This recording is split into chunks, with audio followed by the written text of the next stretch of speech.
Um, this is a Hawaiian story, and it's an important story because I think it speaks to each one of us in a lot of ways, and actually, in a way, it answers one of the big questions that people always ask. Is they say, okay, if God is love, if He's a loving God, why does He allow bad things to happen to people? Anybody ever asked you that one? I mean, it's pretty standard. And anybody know how to answer that? Sin in the world. Paul. Okay. What about a baby? What's that? Yeah, there's sin in the world, but it's like, is God fair? Take the baby or whatever. It's hard to answer. It's hard to give an answer that's satisfactory for people that doesn't make God out to be precocious or evil or uncaring. And this is not going to answer all those questions. But I think it gives us, particularly as believers, particularly if we're questioning that in our own lives, I think it might give us some answers that help us a little bit. And it's a true story. And so it's a little bit of Hawaiian history, but it's also shows you what happened right here where you are living now. Okay? So Henry Opukahaia. Let's just start with Hawaii in general. So Hawaii there was people on the island of Hawaii, and the Tahitians, we don't know quite when they came, but they showed up in a bunch of canoes, and they were warriors, and they pretty much slaughtered and enslaved all the people that were here. Okay? It's typical, one invader does that to another invader, and these people weren't strong enough. Some of you guys heard the guy talking about it at the lookout. And they slaughtered or enslaved the people. They call them the Minihunis now, but we don't really even know what they were ethnically. But the Polynesians took over for a long time, and they were a very primitive society. They were a seagoing society, and they worshiped tiki gods, right? And they had a plurality of gods. They had the ocean god, the shark god, all kinds of gods like that. And they had to give sacrifices to them. They were cannibalistic in the sense that if they defeated somebody who was more powerful than them, then they would cook a little bit of them and eat them to get the mana, the power from them, to be able to be a better warrior or whatever. And they were primitive. They made clothing out of bark. Okay, there was no trees on this island except for palm trees, and it was just scrub land. And they lived pretty much a subsistence lifestyle with the ocean, providing most of their food, as well as taro farms. So it was pretty basic. But each island had a king. And Captain Cook, if you know anything about him, he was a British explorer. And he had already visited a bunch of South Sea islands, including spending time in Tahiti, where he learned quite a bit of the Tahitian language, so he's somewhat fluent. But at that time, nobody from the Western world had ever been to Hawaii or survived. Maybe they've been here, but their ship sunk. But nobody had ever been here. And he stumbled upon it by accident. He landed actually on this island in Waimea in January of 1778. Okay? So he's parked on that island, and he came ashore, and right away they thought he was God. He was part of their prophecy was a God coming in. And they thought he was a god or one of the gods, because again, they had plurality of gods. They would do human sacrifices, sometimes throw him into the volcano on the Big Island and stuff like that. But what he had that they were really interested in, he had things that they'd never seen before. Clothing, colored clothing. When your clothing is what you can beat out of a bark of a tree or something, or some leaves sewn together, that's a pretty big deal. He had clothing. He had guns. Blew them away. He had cannons. Could take out a bunch of people. And remember, this is a warring culture. Every island had a different king. And they were always fighting with each other, sitting over canoes and having pitched battles, up-close pitched battles with clubs with shark teeth on them, stuff like that. And all of a sudden, you could shoot some guy from a couple hundred yards, and he'd fall over dead. And the king saw that, and they go, this is cool.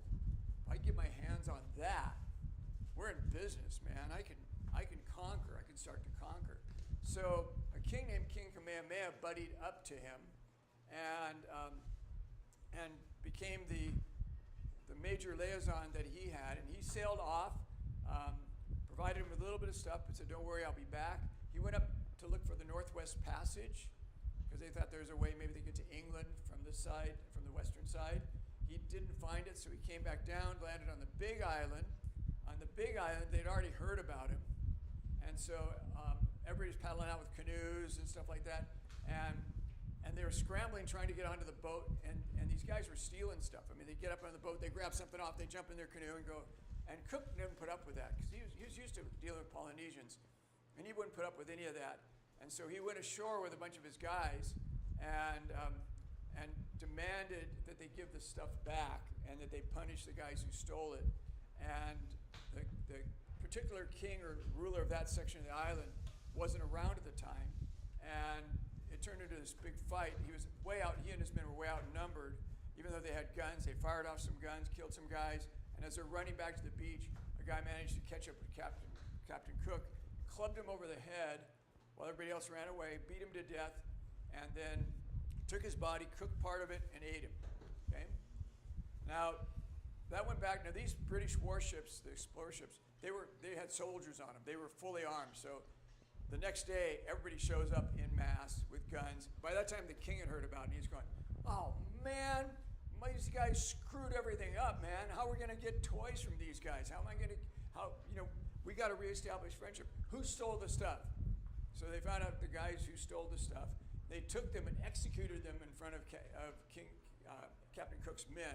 So these are the guys who are guilty. Watch. They killed them. And then they said, we're so sorry. Here's the rest of Captain Cook. And they gave him the remains of Captain Cook. Okay. And they put it in a lead box to take back to England. A lead sealed box to take back to England. And they continued to establish relationships.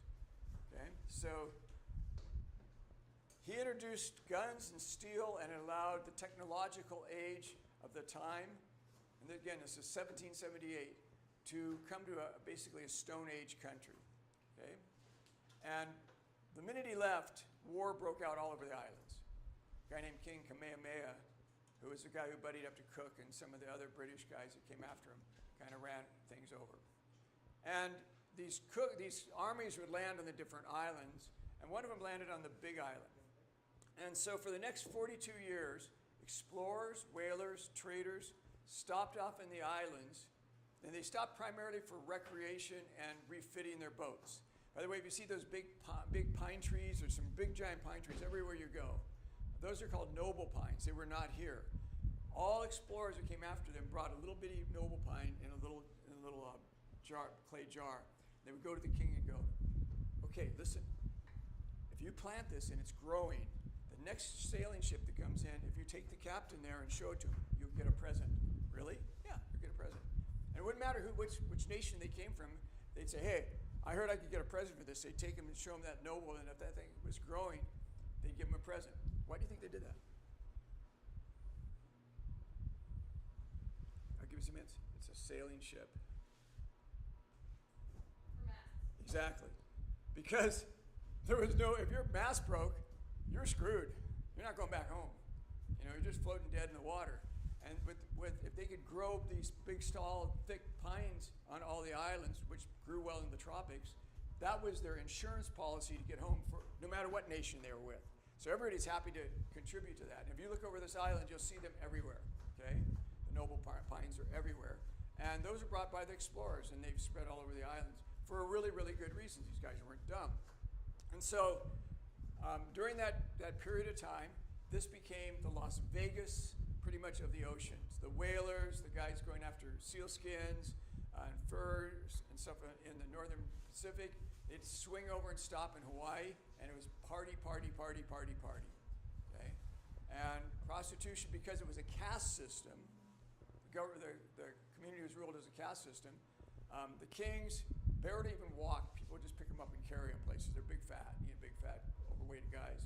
And their queens were kind of the same way. No, they didn't have to do anything. They had all the flunkies carrying them around. And in fact, if the shadow of a king crossed onto you, they take you out and execute you. Okay? Because it means you couldn't scurry away and get down and bow fast enough. So it was kind of a brutal culture because it was a caste system. At the bottom of the caste system, those people weren't worth a darn thing. So they could prostitute all the women out to the boats, the sailors. And they go out for a handful of nails. When they came back, they'd give the girl one nail, and then whoever was above them in the caste system would take all the rest of the nails. And they began to do that and collect the toys and things. And the different people that came over would bring they brought animals of different kinds that they never saw, horses and stuff like that. In fact, it's the horses that killed surfing on the island. For a long time, they blamed the missionaries for killing surfing on the island. It was actually the horses, because they used to bet on surfing, whoever could get the longest ride. Okay, so people all go down there, and guys are all competing. It was a big deal. The sport was a big deal. But when they brought horses, they started horse racing, and everybody went, "Well, that surfing thing, that's lame. Let's go watch the horse races." They bet on horses, and surfing became unpopular, not because missionaries are against it. In fact, we have Is there still horse races here? not really. No. The missionaries actually were the first white guys to ever surf. We have that documented. One of the guys who goes to our church is a historian and documented. And we have a really hard time getting publications to actually show that, because the narrative is bad missionaries, don't want anybody to have any fun, so they made them quit surfing, when actually the opposite is true. We have records of them going out, having a Bible study, then going out and surfing with their students in their Bible studies in Waikiki. So there's the narrative, and then there's the truth. Sometimes they're way, way different. Anyhow, this was going on and on and on, and so what happened was, by 1820, the population of Hawaii was cut in half. It was cut in half by venereal disease. It was cut in half by starvation, because they ran out of stuff to trade. You can only trade women for so long, and the sailors wanted more. They needed more stuff, and they found that the island had sandalwood, and they figured out, hey, we could come in here, we could unload all of our used guns, because they were basically bringing all the used carriages and guns and stuff like that here, and the king's going woohoo, and all the royalty was getting all the good stuff. They'd show them pictures of castles and homes that they built in Europe, and they try to imitate those, because they were kings. And this is how kings live where you live, and I want to live like that. And they found that sandalwood, which was all over the island, was popular in China. They'd already burned through their whole sandalwood thing. If you know what sandalwood, they used for incense and stuff like that. So they sent the peasants off their taro farms and off their fishing ponds to go get sandalwood and cut it. And at first they started gypping the traders. They'd say, okay, here's your stuff, and they say, load us up with the sandalwood. And they go, well, that's all we got. And they go, well, come on. No, it's not like that. And so eventually they dug a big giant ditch in the sand that was the same depth as the hold of the boat, and they wouldn't unload the boat until it was filled with sandalwood. Okay? And so the king's going, okay, I got to get my stuff. Or the other royalty, I got to get my stuff. So they'd pull all the peasants off their farms, and they'd send them way back into the interior, because they'd cut all the sandalwood that was close. And they ended up in Kokei, where we were. They ended up having to leave their homes at the beach, hike up that mountain, cut sandalwood, drag it all the way down to fill up that hole in the sand. And by doing that, it took them away from their plantations and their fish farms, and literally tens of thousands starved to death because of their own rulers. On top of all the diseases that white guys brought, including venereal disease that was killing people like crazy, smallpox, leprosy, all the rest of the stuff. Okay, so the population had been cut in half because of this. And just imagine a seaport that for 42 years is just party, party, party, party, party. Okay? And if you're the rulers, that's all you know. You're getting your percentage, but the people, life sucks for them. So, in the middle of one of these wars, there was Henry Opukahaia. And when he was 10 years old, his family was on the wrong side of one of the warring factions, on the losing side. And his family was murdered. His little brother, he put his little brother on his back, and he was trying to run away. He was 10 years old, and he put his little brother, who was just a couple years old, on his back, and he was running away. And the soldiers speared his little brother, killed his little brother, took him captive and made him a slave. Okay? And so he was enslaved for a number of years, and sailing ships keep coming in and going out. And when he was in his early teens, or mid-teens actually, he was able to get away from the people that were keeping him as a slave. They sort of said, well, I guess you can go now. We've had you long enough. And he was able to talk his way onto a sailing ship that was heading back to New England as a cabin boy, he and a couple other Hawaiian guys. So it was 1807, and he was taken aboard the Triumph, which was based out of New England, and he was a cabin boy, okay? And the captain of the ship, his name was Caleb Brittenell. He was a Christian guy. Now, that was pretty rare to have captains be Christians, but he was a pretty booming Christian. And he took these Hawaiian kids underneath him. They taught him English. They had to learn English to work the ship. And they had a long time to do that. It would take months to get from here back to New England. But he taught them English on the sailing ship, and he shared Christ with these guys. And Henry was pretty interested. And so when they got there, the typical thing would happen, because a lot of Hawaiians had jumped onto ships, and they're good seamen, and good workers. And so they were scattered all over. But these young guys, who seemed to be interested in the gospel message, he arranged for them to go live in the homes of different Christians in the New England area. And they moved kind of all around Connecticut and New Hampshire and stuff like that. And so the longer he was there, his English got really good, and he had a real hunger for education. He learned to read and write in English, and he read the Bible, and he became a really devout Christian. At that time, there was a revival going on, based out of Yale College, actually, students from Yale College. It was called the Haystack Prayer Movement, is what they now call it.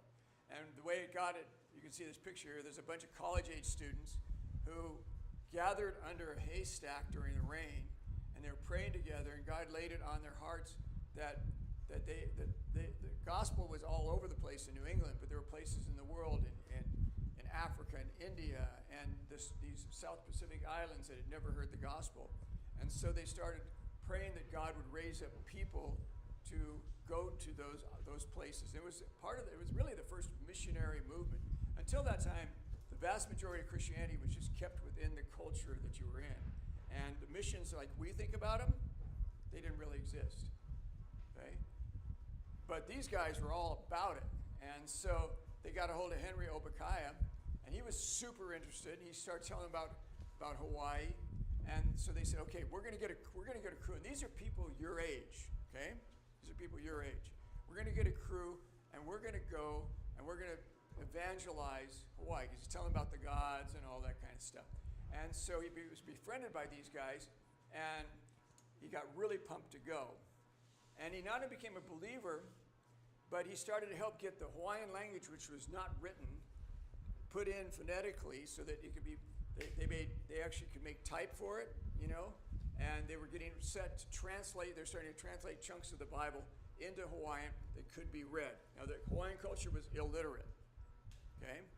But they got a movement. They started getting a bunch of people your age were volunteering to go with Henry. Henry, we'll go with you, And he had a couple other Hawaiian guys with him that were going to go. And so everything was rolling to get ready to go. And he felt, this is God's calling my life. This is why he brought me here. This is why all the bad stuff happened to me, so that I could go and I could evangelize my people. And just imagine you're getting ready to do something really big. You feel like God's really leading you to do it. He's equipped you uniquely to do it. Nobody else could actually do it. There's nobody else in the world could do it like Henry Opukahaia did, who had both the biblical knowledge and the ability to translate it. And so he's ready, roaring to go. And then in February 1818, he fell ill with typhus. And he died on the 17th of that month. That was it. That was it. And I always think about that guy. He was 26 years old when he died. I always think about Henry laying there going, what the heck? What the heck? Did I misread God? I mean, I thought I was doing God's will. Why would he let me die? And he could tell he was dying. He faded away. And he was probably one of those kind of situations where are you, God? Why are the heavens made of brass? So my prayers just bounce off, so nothing happens. So that all my plans, all my dreams, all the think I heard you, God stuff just going right down into the toilet. But an interesting thing happened. because his dreams died with him in his own mind, what he never knew was, going through his possessions, a friend found his diary. And he read it, and he was super inspired. This is unreal. And he paid to have it printed. Okay? The Memoirs of Henry Opukahaia was published in 1818, the same year that he died, and it became a bestseller. Okay? And before you know it, dozens and dozens of young people going, I'll go. Henry couldn't go, I'll go in his place. And so all of a sudden, his dream became unreal. Not unreal, became real. So, in October of 1819, 14 young men and women, you had to be married to go. They wouldn't let you go if you're not married. So some of these guys would approach a girl in church who would love missions and go, do you love missions? I love missions. Can we get married like this weekend? Because the ship's leaving, and these gals were dumb enough to sign up. And they did, you know, because they were, I'm not saying you're dumb to sign up, but, you know, they would sign up and jump on the ship going to someplace they don't know a thing about. There was no postcards of Hawaii or anything like that. They had no idea what kind of dangers they were going to face. They packed all of their stuff in their coffins because it was a one-way trip. And they set out for people they didn't know, a language they didn't know, a culture they didn't know, a world they didn't know, said goodbye to all their family and friends forever as people your age. And a group of 14 young men and women got on a ship in January of 1820, setting out from New England with a printing press, medicine, people who were skilled in all those areas, Bible teachers, heading to a place called Hawaii.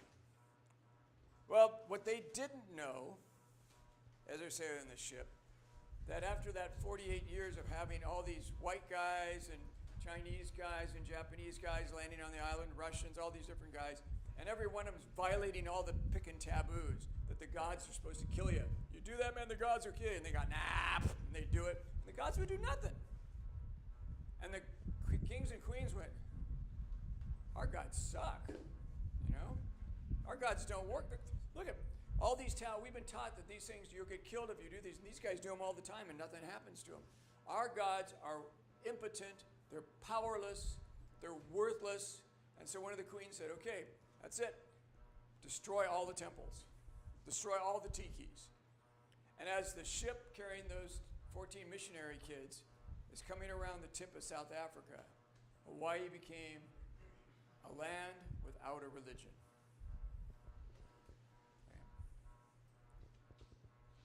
So, within 20 years of those first 14 landed, there's different groups that would come then. Every year another group would come, and not the other guys wouldn't go home. They would just add to it. But get this, after 20 years, remember it's 48 years and the whole place was going to hell in a handbasket of secular guys here. Within 20 years of these missionaries arriving, Hawaii would become, number one, the most Christian nation on earth. There's more Christians per capita than any other nation on earth. Okay? It would become the most literate nation on earth. More people could read and write in Hawaii per capita than any other place, including America and Britain. Okay? So they're the most literate nation on earth, and they would have the world's largest church within 20 years of the missionaries arriving here. So the interesting thing is, Henry Opukahaia was the one who kickstarted all that in motion, but he never got to live to see it. And the reason for that is that he was expendable. And I think that's our calling. I think to me that's the Henry Opukahaia story. Is if we're willing to be expendable and say, God, use me however you want to use me. If we're saying, if you need to take me home, take me home. If you need to bust me up, bust me up. I'm expendable at your hands. Don't waste me, but use me however you want. Henry in his lifetime never saw the results of what he did. But the minute he stepped through the doors of eternity, he saw. And so Why do bad things happen to good people? At least, why do bad things sometimes happen to Christians? We don't always know the answer of why God might do that to people.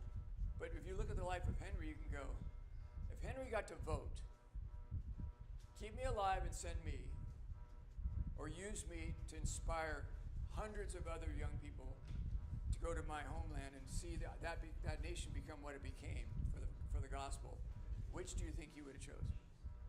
You know? So how does it play in our lives? How does it play in your lives? And I'm going to end with this story. I'm going to let you guys run out of here. Because sometimes God will choose to do weird things to you that you really go, what? I told you most of my story yesterday, but what I didn't tell you is when I got back from Bible college, like when you guys are going to be back from Bible college, I was interning for free, which was like a part-time gig. I was working in the evenings when the youth group came and stuff like that, just being an intern. They didn't pay me. And I had to get a job. I moved out. I couldn't live in my parents' house, so I went with some other guys. It was like 4 or 5 of us in a house, and we're all sharing the rent. I had to go get a job. And so I went to a fast food place. I think went to Jack in the Box, which every night I go home smelling like a French fry, It's kind of, man, what a job. Low pay, stuff like that. I was in that job for a couple of weeks, and one of my buddies from school comes up to me, and he goes, where are you working now? And I go, I'm working at Jack in the Box. It sucks. He goes, hey, man, there's this great job I've got, and I'm leaving the job to go to someplace else. And he goes, they're looking for guys. I go, well, what do you do? And he goes, I make women happy. What? How do you do that? He goes, I deliver flowers. Okay. Now,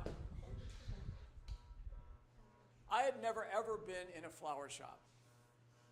Okay? Why would I? I didn't have any money. If I needed to give a girl flowers, I'd go steal them in the neighbor's yard. She never knew. I'd never been in a flower shop. I had no idea what to do, but he says, come down.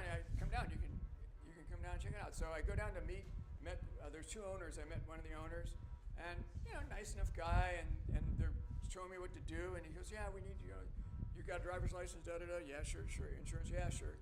Okay, so, hey, you want to start this week? We'll get you started. Okay, great. Quit my other job, and they're teaching me all this stuff of what you got to do so that flowers aren't flying around the back of the van as you're delivering them, and just the protocols of working at the shop.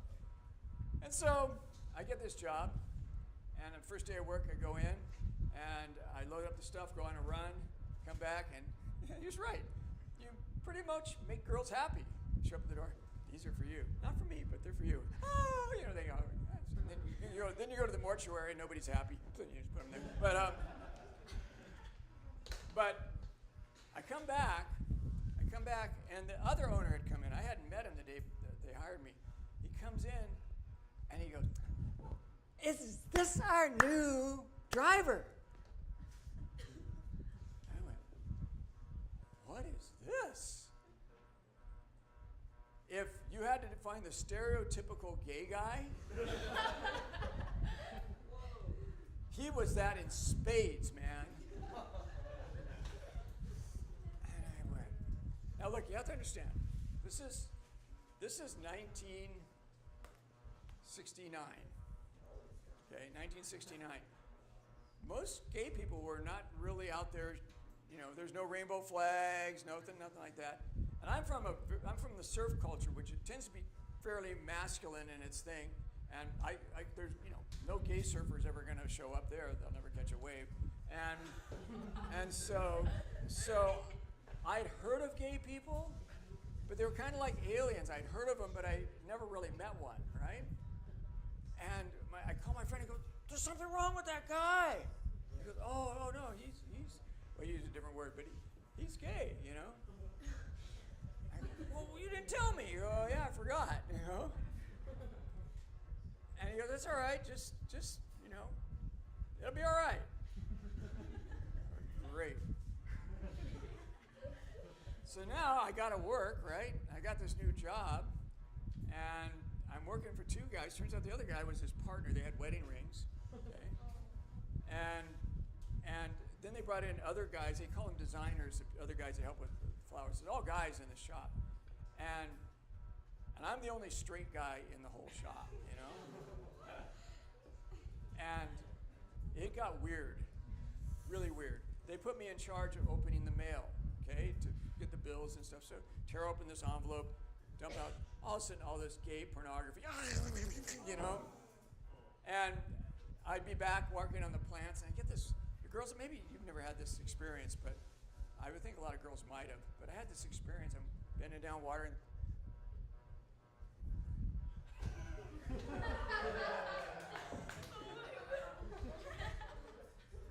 There were guys peeking through the bushes at my butt.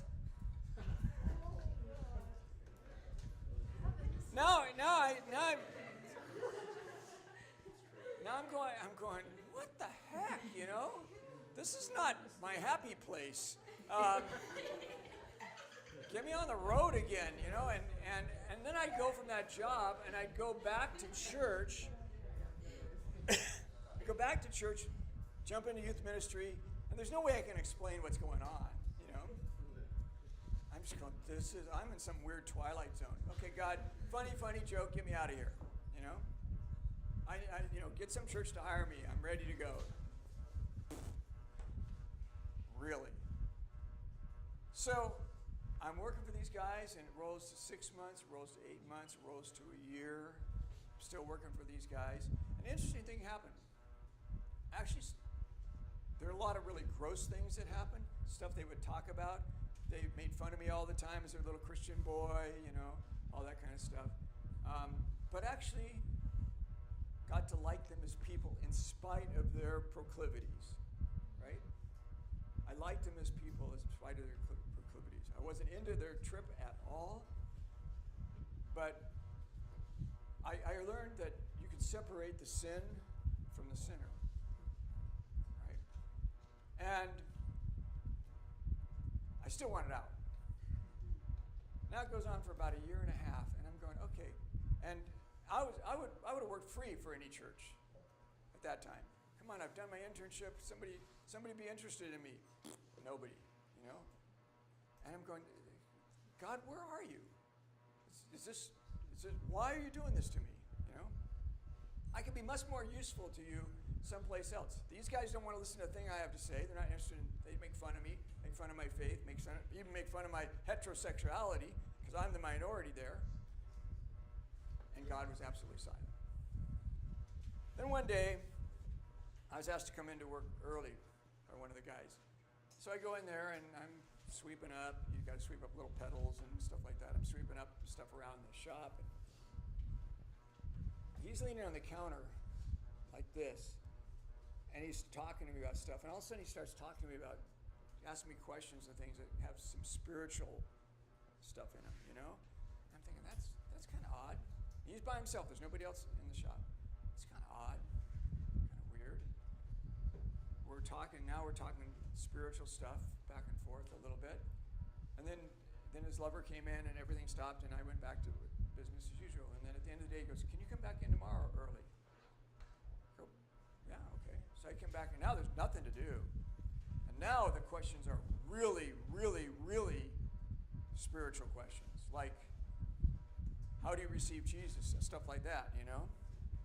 And I stopped him. His name's Dave Ipock. I stopped him. I said, Dave, listen, I need to tell you that if you become a Christian, there's going to be a clash with the lifestyle you're leading right now and living out the Christian life to its fullness. And he goes, don't you think I understand that? Don't you think I've been struggling with that for months? And in my head, I'm going, no. I had no idea. There was no clue. No clue. And then he goes, do you guys pray at those Bible studies and stuff? You do? Yeah. He goes, will you pray for me? Yeah. So I went back and I go to the guy and say, there's this queer I work for, and can we all pray for him, you know? Because that's how we talked, right? And we all prayed for Dave Ipock, the queer. That God would do something in his life. I went back to work, and at the end of work, he goes, I had a friend, there's a friend with me at that time, and at the end of work, he goes, can you drive me to my house? Because I want to receive Christ. I want to receive him right now. And then just drive me home. There's actually a homosexual orgy going on in my house right now. And I'm going to go tell him that I'm a Christian. So we prayed for him, dropped him off at his house. And my friend and I are driving back going, this is heavy. I've never experienced anything like this in my life. That night, about 2 in the morning, there's a knock on the door. I'm in a house, 2-bedroom house with 5 other guys. There's 6 of us. There's Dave Ipock, 2 suitcases in his hands. He's going, I don't have any place to live anymore. Can I spend the night on your sofa? Dave Ipock moved in with us, okay, as a brother in Christ. And we're together as, we're going, okay, so look, dudes, no walking around the house naked now, you know, we got a guy, this is where he struggles. We got to kind of, we got to care about him and stuff like that. We had to change our whole way of doing stuff. Watch your language, all that sort of stuff. And Dave Ipock grew and grew and grew in his faith. His partner went absolutely berserk. He jumped in the shop car, took the shop credit card, drove all the way around the United States, blowing money like you cannot believe, came back home, put the hose in his exhaust pipe, put it into his car window and killed himself. Because his partner became a Christian. And they blamed me. And so then I got word, you need to lay low because the gay community put a price on your head. And I'm going, where are they going to find me, The guys I hang around with, I had got fired from the job, not by Dave, but by the other guy. And this took place, this was within months, right? So we're not talking like instantly. But what was really fascinating about the whole thing was, and that was super tragic, and it didn't need to happen. But Dave walked with Jesus and is walking with Jesus, got married, had a kid, and he's a Facebook friend of mine. He lives in Oklahoma now. He's still tracking with Jesus really strong. And what I learned from that was a couple things. Same lesson that I think Henry Opukahaia had to learn. It was like God said, Rick, yeah, you tell me you'll do anything you want. You tell me you want to serve me. And then I give you a really crappy job and you whine and moan and bitch about it, But that's where I put you. And I was going to put you there for the rest of your life. What do you care? That's where I wanted you because I have something for you to do. And the minute you get out of your own self, I can use you. And it was a real lesson to me because it was an understanding that I have to be expendable. This may not be where I want to be. This might be a really awkward situation. This might be creepy all the time. There might be all kinds of weird stuff about it when you got to go home and take a shower and just go, But it's where God wanted me for his purpose that I wasn't even aware of that was going on, if that makes sense. I had no clue that I thought anything I said was just being laughed at. And so, ironically then, I got fired from that job, and that's when some church called me and said, hey, we'd really like to talk to you about coming to work for us. And so my point to you by telling you this story and by Henry Obukaia's story is this. If you can get the mindset that you're expendable for Jesus, you'll go anywhere, you'll do anything, you'll endure whatever doesn't seem endurable for you. He will use you. He'll use you to change somebody else's world, use you to revolutionize something. And you may never see it. You may never know it. It may happen 10 years after you had the encounter with that person, but something you said that God actually put through your mouth is still ringing in that person's ear. And when they hit the wall, they go to Jesus and go, okay, I'm ready. And you have no idea that what you're going through or what you went through had any kind of effect at all.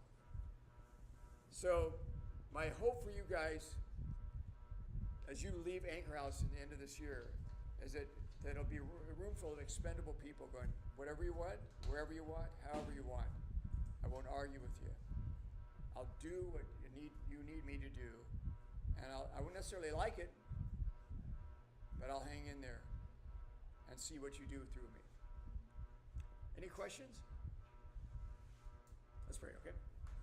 Father, just thank you for Henry Opukahaia. Thank you for the fact that you changed thousands upon thousands of people's lives because he was willing to sacrifice his.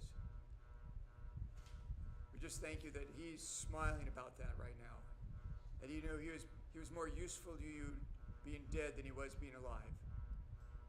May each one of us be willing to be expendable for you. Use us however you want. Because you know you'll use us effectively, you'll use us in love.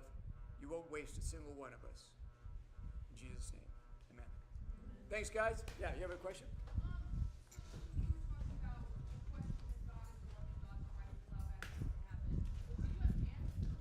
Well, I just gave you one. Is that he's doing stuff that you don't know that he's doing. So in the big scope of things,